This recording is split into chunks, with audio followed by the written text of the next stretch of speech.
He's not done sanctifying me. He's not done with us. We'll never get to that place in our lives where we are perfect.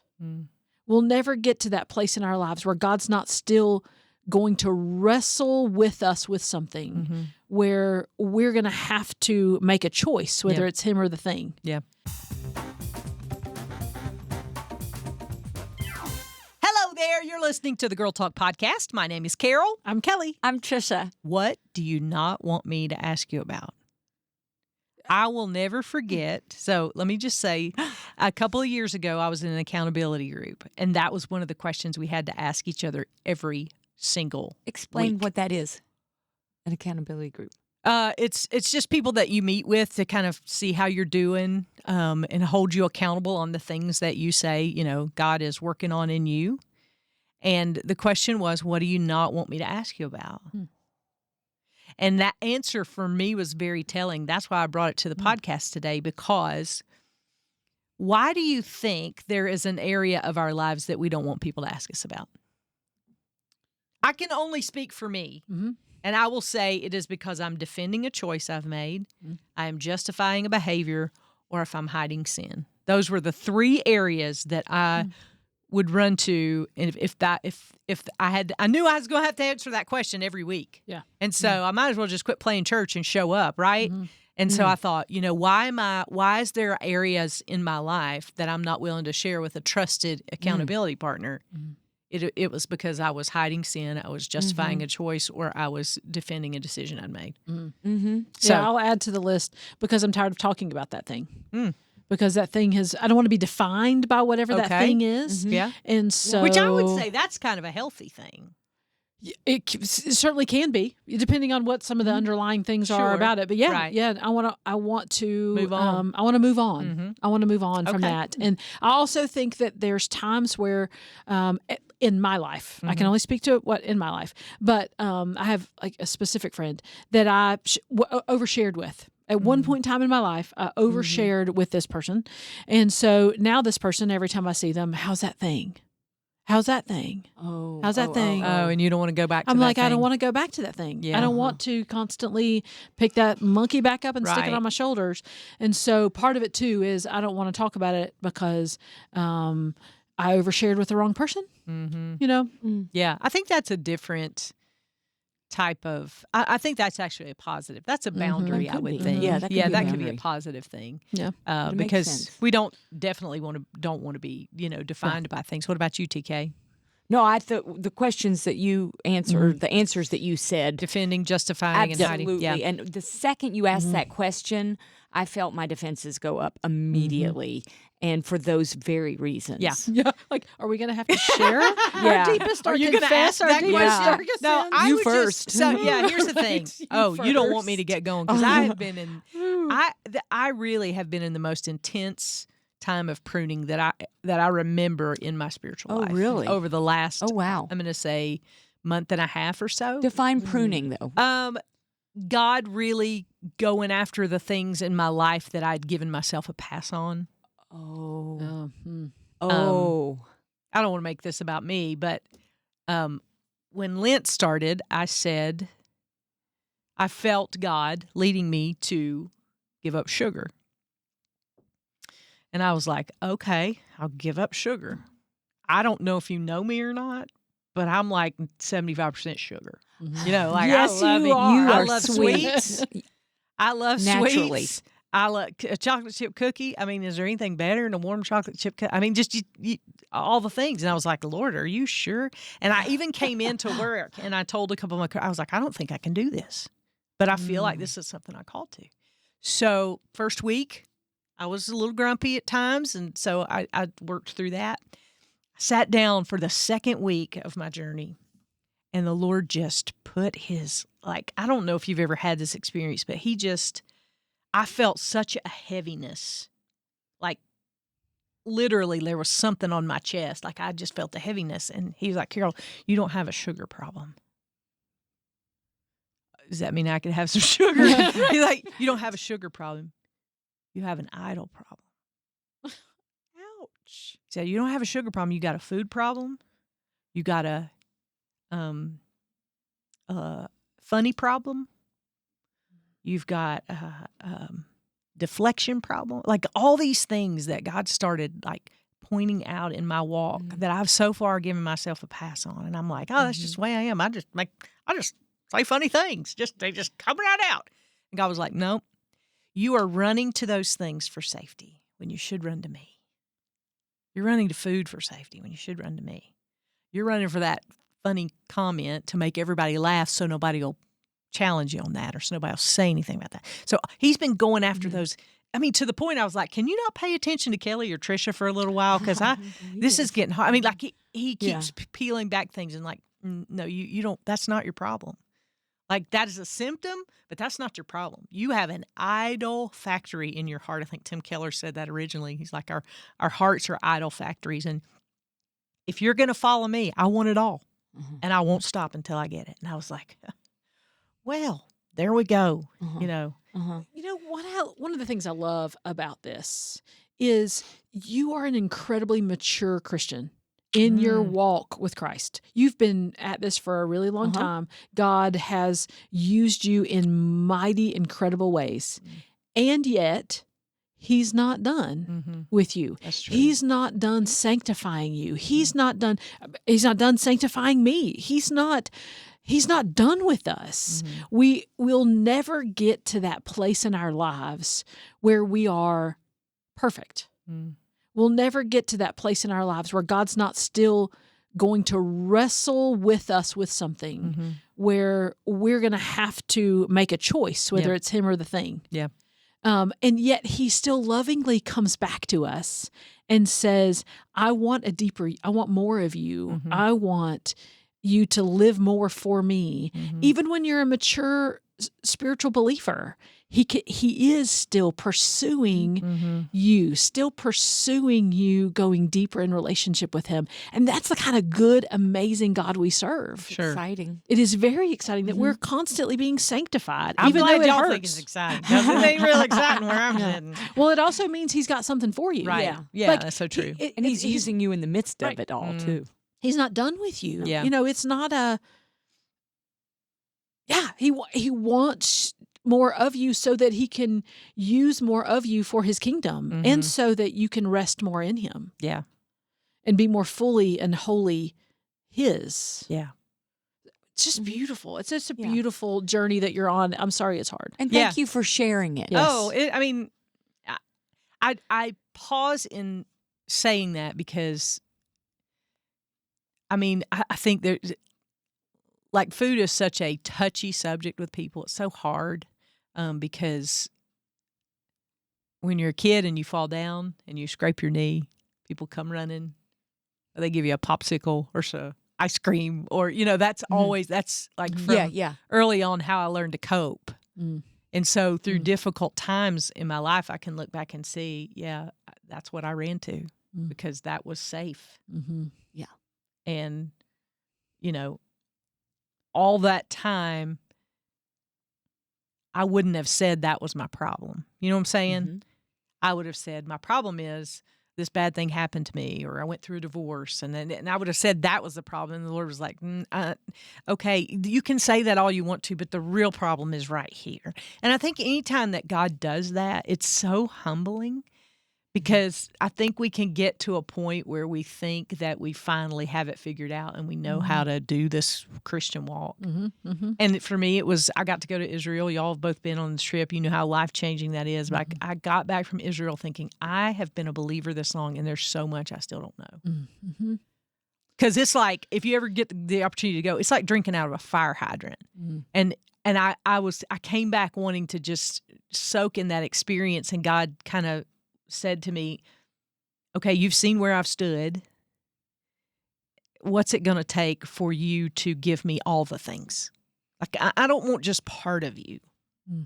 I want all of you. And I think that's probably at the heart of this question. Like, what do you not want me to ask you about are the very things that God's going after. And it's hard. And really, you need to walk through that kind of pruning with someone, that kind of God peeling back the layers. Because for me, what I wanted to do was add things. I was like, I'm just going to add more spiritual disciplines. I'm going to spend, and those are all good things. But God was like, okay, but still, is that knowledge bringing you closer to me, or is it making you more dependent on your brain of what you know? Like, I'm asking for obedience. You're going after knowledge. Like, you know, he kept peeling back the layers and going, no, it's still this, Carol. Yeah. Well, and I think the thing that is really important about that is that this is your very personalized, very intimate journey that you're going on with God. That somebody else's journey is going to look drastically different because they are dealing with different things. Sure. And again, that gets back to the character of God. Yeah. That he is so intimate, that he has a customized idol-breaking journey for each and every one of us. That's so personalized just to us. Yeah. Yeah, and I think with regard to that, the key might be surrender. Oh, yeah, for sure. But that's so hard.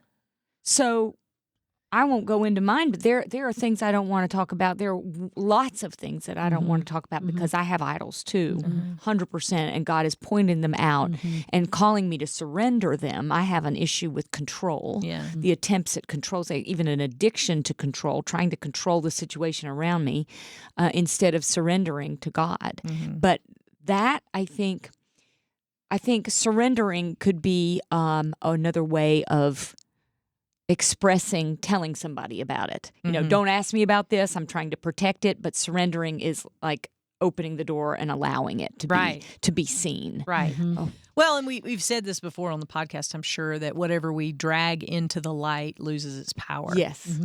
And like when you tell somebody, hey, this is what I'm struggling with, whether or not it seems relatively small to you in the grand scheme of things, you have somebody there to say, you're doing good. You're doing good. Come on, let's go. You know, I mean, it's just like, I liken it to exercising with a friend. It's easier to go to the gym if you got a friend going with you. You know, it's easier to walk this journey out if you got somebody going with you, somebody who's going to encourage you on those days where all you want to do is sit down and eat a dozen Krispy Kreme donuts because I've had it, you know, right? Those kinds of things. And it may be an addiction of any number of things. But I know that instead of looking at surrender as God taking things away from us, I think we need to shift our perspective and say, God is removing things I run to instead of running to Him. Yeah. Like He's clearing the path. Because that's generally what it is. It's just we run to that thing instead, and we would never say, "Oh, I'm not going to fashion an idol, you know, of that, and I'm not going to build a gold statue of that." But in fact, that's what we do in our hearts. You know, we run to that instead of running to God, and God's just trying to clear the path and say, "No, I'm over here. I'm over here. Yeah, you know, and I'm better. And I'm better. And I'm better." But we think of surrender, or at least I do. I think of surrender as God taking away. I have to surrender this, and He's going to pry it from my, you know, white knuckles because I don't want to give it up. But if we don't want to give it up, that's a whole nother. That's a whole nother thing. Why don't we want to give it up? You got to dig deeper into why that is, and I think it's because of the idolatry piece. Maybe that's the first time you've heard that word, but it's like putting something in place of where God should be, and so it's like I do this activity because it makes me feel good about myself instead of allowing my relationship and my identity as a child of God to make me feel peace and good about myself. I'm trying to do other things to reach that same goal. Yeah. And that's kind of the concept of idolatry. And I think there are two kinds of things. There's behavior and there's heart. So you can change a behavior, but if you haven't changed that heart thing, that still needs to be dug into. Yeah. And we're talking about accountability and someone asking you about it. Well, maybe I didn't do it, but I thought about it. Yeah. And here's the other thing, too, I think that happens a lot in church culture is that we do the right things for the wrong reasons. Right, correct. And God is after the intent of our heart. And you're like, but I did the right thing. No, but what was the intent of your heart? You know, and that's so hard and so convicting for me because I've been known to do that, like, to do something for somebody. And I did it not because that's what God wanted me to do. I did it so that other people could see me doing a nice thing for someone else. Or you feel good about yourself when you do it. Same thing. Yes, exactly. We've got to dig deep into, why did I do that? Yeah. And what am I trying to get from it that I need to get from God, that God has for me? Yeah. And he has it better. Yeah. He has it in a place that doesn't shift Yeah, and leak. For me, one of the things I struggle with the most are my thoughts. It's less about the doing and it's more about I'm going to live in this thought. I'm going to create this world that is meeting the needs that I'm not getting met. I'm going to make my thoughts my idol. Yeah. And instead of taking something to God, I'm going to go to my happy place over here in this, place of letting the enemy feed my thoughts as opposed to letting the Lord feed my thoughts. Yeah. And, so when you ask the question, what do you not want me to ask you about, what immediately came to mind for me too is I don't even want God to ask me that question. And definitely not. If that's got to be for me the first step. Yeah. I've got to take this to God and be like, all right, I need to sit with you, God, and let you ask me those hard questions so that I can answer those hard questions to you in this safe place where I know I am safe before I even take it to a trusted girlfriend. Yeah. Because I'm still at that point where I don't even want God to ask me that question yet. Yeah, and you speak to what I was going to ask as well, is what are you afraid of? What are you afraid of in revealing either to an accountability partner or to God himself about whatever it is? Yeah, I'm afraid I'm going to have to deal with it. Yeah. Well, that's the bigger picture. I'm afraid I'm putting something above God. Right. Yeah. Yeah. And I think this is borne out in our culture right now because we have such a hard time sitting in silence. There's always noise. And I think it's become like the devil's anesthetic to keep us from dealing with the things we know we need to deal with or even realizing that's what it is at all because there's so much noise going on that we just never stop to take time to even think about it. Right. Yeah. We fill the space with stuff because we're afraid of our thoughts. Yeah. Oh, yeah. Yeah. And where they might go and where God might take us. All right. So let's kind of peel back the layer on that. What would be the first step if there is something, when I asked that question immediately, you wanted to turn off the podcast because you didn't want to either answer it or you didn't want to hear our answers.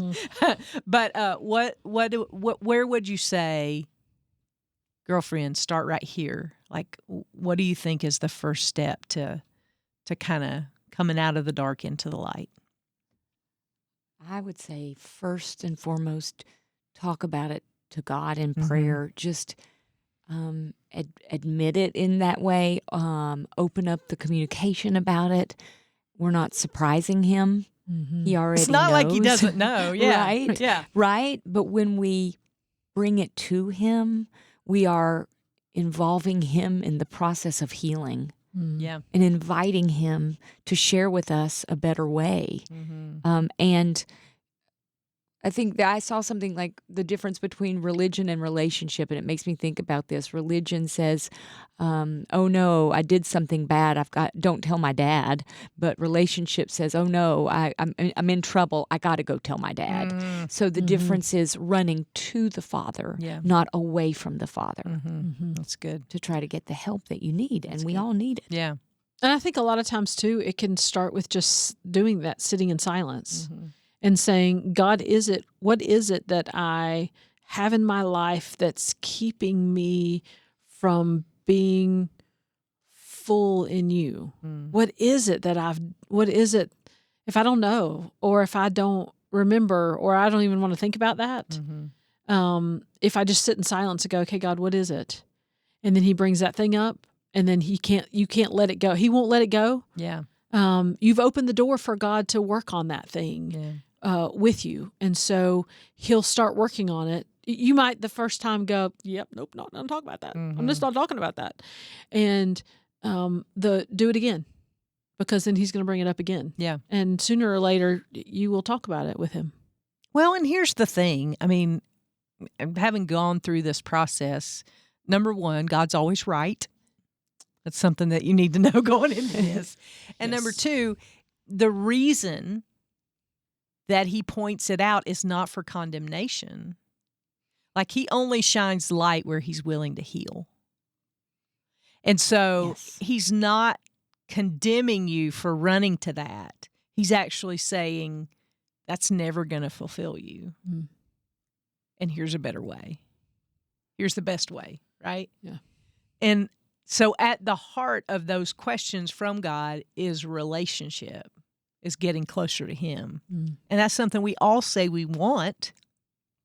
And yet there are those areas that we're like, you can have everything, but not this. There's an old little booklet called My Heart, Christ's Home. Y'all remember that? Mm-mm. It was a little booklet, and it essentially breaks your whole life down in rooms in a house. And he goes through every room in the house and says, Lord, you can have this in the living room, or Jesus was waiting to have a quiet time with me, but I was too busy. You know, he goes through every room, and they get to this one closet at the end of the hallway, and the person says, everything but this.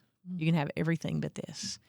And it's a good metaphor for life, but it's good in this area. Like, there's a closet in all of our hearts that God needs to clean out, that he wants to identify, not for condemnation, not for shame, but for his glory. Like, that is the place where God really wants to do a work in you that will absolutely blow your mind. It's healing. Mm-hmm. He wants all of you.